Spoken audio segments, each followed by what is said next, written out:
नमस्कार साथियों, राजनीतिक एक हद तक ही होनी चाहिए और एक पर्टिकुलर सब्जेक्ट होना चाहिए कि इस हद तक आप राजनीति कर सकते हो। हर कोई चीज़ को राजनीति से जोड़कर नहीं देखा जा सकता। लोगों के मान-सम्मान को राजनीति से दूर रखना चाहिए, लोगों की भावनाओं को राजनीति से नहीं जोड़ना चाहिए क्योंकि जो भी चीज़ राजनीति से जुड़ती है ना, वह कहीं न कहीं मतलब उससे उल्टे-सीधे बयानबाज़ी होते हैं और वह कहीं न कहीं अलग ही लेवल पे चली जाती है। अब आप एक फ़ोटो देख रहे होंगे आपके सामने, इस पर राजनीति हुई है और ये बहुत गलत चीज़ है। राजनीति होने के पीछे ये है कि हमारे प्रधानमंत्री है और तमिलनाडु के मुख्यमंत्री एम के स्टालिन है और जो उसके पीछे रॉकेट है, वो हमारे इसरो का रॉकेट है और जो उसके ऊपर जो झंडा है, वो चाइना का झंडा है। तो ये इस पर ही राजनीति हो रही है कि रॉकेट हमारा, जगह हमारी, देश हमारा, इसरो हमारा और रॉकेट भी हमारा है, पर इस पर जो लगा हुआ झंडा है, वह चाइना का है। तो ये चाइना का झंडा क्यों है?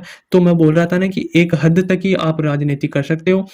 इतनी गिरी हुई राजनीति करना अच्छी नहीं है। 140 करोड़ लोगों की भावनाओं के साथ हमारा झंडा होता है, उस झंडे को हटाकर आप चाइना का झंडा लगा दिया, तो कहीं न कहीं 140 करोड़ लोगों की भावनाओं के साथ खेला आपने और इसको आपको सज़ा मिलनी चाहिए। लोग तो आपको चुनावों में सज़ा देंगे ही, पर इसमें आपको आप कोर्ट की एंट्री होनी चाहिए कि आप इस प्रकार से गंदी राजनीति नहीं खेल सकते और जो लोगों की भावना, आस्था है देश के साथ, उस आस्था के साथ आप ऐसा नहीं कर सकते। देखो ये मामला मुद्दा कहाँ से उठा, पूरी चीज़ बताता हूँ मैं आपको कि जो डीएमके पार्टी हम तमिलनाडु की, वहाँ की पार्टी के मुख्य वो मंत्री है, उन्होंने इसरो के रॉकेट के चाइना का झंडा लगा दिया ऊपर नौ ऊपरली स्थिति होती है ना, वहाँ पर चाइना का झंडा लगा दिया। तो इससे बीजेपी काफ़ी गरमा गई। मोदी जी ने भी काफ़ी हैवी होकर इन पर वार किया है कि आप हदें पार कर रहे हो कि इस प्रकार से हमारा इसरो जो देश की भावना है, जो काफ़ी बार हमें प्राउड करवा चुका है और काफ़ी भावना जुड़ी हुई है इसरो के साथ, उसके रॉकेट पर आप चाइना का इस प्रकार से झंडा नहीं लगा सकते। अब देखो मैं बीजेपी और मोदी जी से भी कहना चाहता हूँ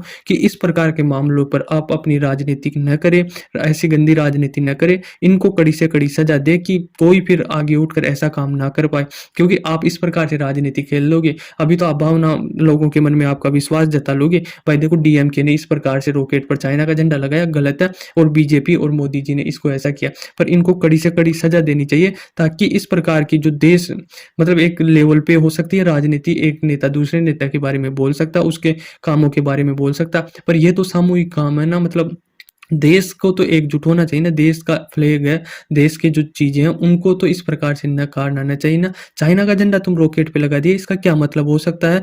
देखो ये लगाया क्यों है मैं आपको बता देता हूँ थोड़ा-सा कि जो इसरो का दूसरा लॉन्च पैड है ना, उसको अभी निर्माण हुआ है और उसका मतलब उद्घाटन कर रहे थे। तो उसका मतलब लोगों को बताना चाहते हैं कि देखो हमने लॉन्च पैड बना लिया। तो अच्छी बात है कि कोई भी सरकार काम करती है, कोई भी चीज़ बनाती है तो उसका विज्ञापन देती है कि हमने ये काम किया है और ये हर सरकार ये काम मतलब करती है, ऐसे विज्ञापन देती है कि देखो हमने किया। इसमें मतलब तमिलनाडु की सरकार ने कोई गलत नहीं किया, पर इस पोस्टर में इस रॉकेट के ऊपर चाइना का झंडा लगा दिया।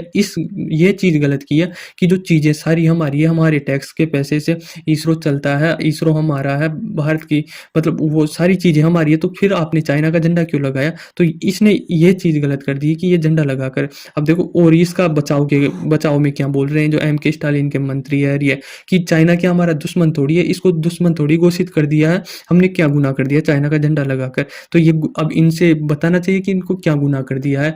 ये मतलब भारत का झंडा न लगा के, अगर तुम्हें चाइना से इतना ही प्यार है तो तुम चाइना चले क्यों नहीं जाते हो? हमारी मतलब छाती के ऊपर इतना तांडव क्यों कर रहे हो?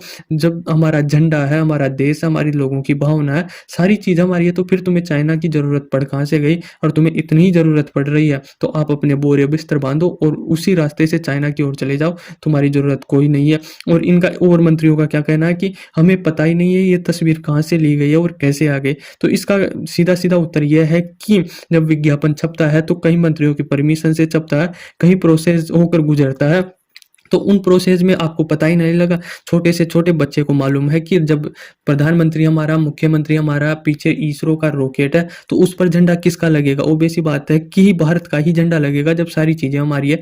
तो आप चाइना का झंडा लगाते हो और आपको पता भी नहीं चलता है कि ये मतलब किसकी तस्वीर कैसे छप गई और डायरेक्ट जब विज्ञापन में जाता है, जो लोग इनको हाथों-हाथ लेते हैं कि आप ऐसा कैसे कर सकते हो? तब इनको पता चलता है कि ये तस्वीर हमें पता ही नहीं कहाँ से आ गई। तो ये मतलब सीधी-सीधी बहानेबाज़ी है, तो इनको मतलब हाथों हाथ लेना चाहिए। नरेंद्र मोदी ने भी इन पर तंज कसा है कि इन्हें हद पार कर दी है अब ये पार्टी कोई काम तो करती नहीं है और केंद्र सरकार जो काम करती है, मोदी सरकार जो काम करती है, उन परियोजनाओं पर जो डीएमके पार्टी अपना स्टिकर चिपकाती है और लोगों को बताती है कि ये डीएमके ने किया है, जबकि ये खुद नहीं किया। पर जो मान लो ये लोग तो इनकी प्रॉब्लम हो गई, या बीजेपी की प्रॉब्लम हो गई, या डीएमके की प्रॉब्लम हो गई, ये राजनीति में चलता है इतना सा तो। पर अब इन्होंने हद पार कर दी है कि जो इसरो का ये रॉकेट है, इन पर चाइना का ही टैग लगा दिया है। क्या ये चाइना प्रो चाइना बन रहे हैं? मतलब इतनी हद तो मतलब यार इनको सज़ा देनी चाहिए। इसमें कोर्ट कोर्ट की एंट्री होनी चाहिए और इनको कड़ी से कड़ी सज़ा मिलनी चाहिए, ताकि ये आने वाले दिनों में ऐसा काम न कर पाए। डीएमके और चाइना का मतलब ये साठ-गाँठ है। चाइना से इनको फंडिंग आती है। मतलब ये कहने वाले लोग हैं, अब बयानबाज़ी कर रहे हैं कि चाइना से डीएमके को फंडिंग आती है, पर ये एक बड़ी बात हो गई। पर ये 140 करोड़ लोगों की भावनाओं के साथ खेलना हो गया। जब इसरो हमारे अभी गगनयान के 4 यात्रियों का सिलेक्शन हुआ है, चंद्रयान 3 इतना बेहतरीन मिशन कर रहा है, मतलब हर पल हमें प्राउड मोमेंट करवाता है। इसरो इतनी बड़ी संस्था बन चुकी है और इस उस संस्था पर जो पूरे 140 करोड़ लोगों की संस्था है, उस संस्था पर एक ये 2 पार्टियां आकर राजनीति कर रही, चाहे बीजेपी हो चाहे डीएमके हो। इस प्रकार से राजनीति कतई बर्दाश्त नहीं की जाएगी। इन लोगों को और जो राजनीति कर रहे हैं उनको हाथों हाथ लेना चाहिए और इनको कड़ी से कड़ी सजा देनी चाहिए। अब देखो ये पहले भी हो चुका है, जो एम के स्टालिन है, मुख्यमंत्री है, वहाँ का उसका बेटा उदय स्टालिन है, उन्होंने भी एक गंदी राजनीति ये कही थी कि उन्हें सनातन धर्म था, उनको एक गलत बात बोल दी थी। ये गलत बात ये थी कि उदय स्टालिन है, इन्होंने ये बोला था कि सनातन कीड़ों मकोड़ों की तरह है, यह धर्म कीड़ों मकोड़ा की तरह होता है। अब देखो करोड़ों लोग सनातन धर्म के हैं भारत में, तो उनकी भावनाओं को साथ नहीं खेलना चाहिए और इस प्रकार से बयानबाजी नहीं करनी चाहिए। हालाँकि हो सकता है उदय स्टालिन सनातन धर्म के ना हो, उसका कोई अलग धर्म हो, पर उनको इस प्रकार का अधिकार नहीं है कि वो करोड़ों लोगं जो सनातन धर्म में भावना रखते हैं, उनकी आस्था, उनको कीड़ों-मकोड़ों की तरह तोला जाए और उनको मतलब उस तरह दिखाया जाए कि आप यदि सनातन धर्म अपना हो है या अपनाते हो, तो आप कीड़ों-मकोड़ों की गिनती में आते हो। तो इस पर कोर्ट मतलब वो लेनी चाहिए, इस पर कार्रवाई होनी चाहिए।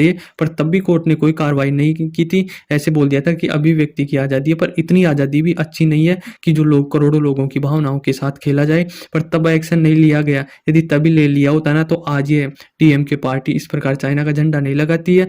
और यदि अभी कोर्ट को इस पर फैसला लेना चाहिए, कानून बनना चाहिए, ताकि आने वाले दिनों में कोई देश के खिलाफ इस प्रकार की राजनीति न कर पाए, क्योंकि राजनीति अलग ही लेवल पे जा रही है। आप चाइना का झंडा लगाओगे, आप 2 दिन बाद में मतलब लाल किले के ऊपर आप तो पाकिस्तान का झंडा लगा दोगे इस प्रकार तो ऐसा नहीं होना चाहिए। इनको हाथों हाथ लेना चाहिए।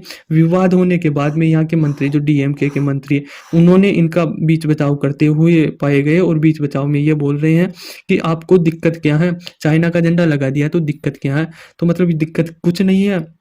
थोड़ी बहुत तो शर्म होनी चाहिए ना भाई। सारा कुछ हमारा है तो चाइना का झंडा लगा क्यों रहे हो? 140 करोड़ लोगों की भावना उस तिरंगे के साथ, उस तिरंगे को छोड़कर आपने चाइना का झंडा लगा दिया और पूछ रहे हो कि दिक्कत क्या है?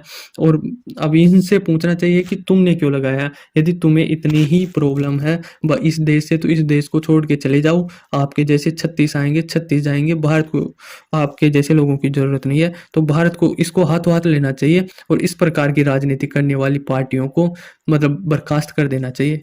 कोई भी हो, चाहे बीजेपी हो, चाहे ये हो, चाहे इंडिया गठबंधन हो, कतई बर्दाश्त नहीं होगी देश के खिलाफ यदि कोई बात करेगा तो। आई होप आपको समझ में आई होगी। धन्यवाद।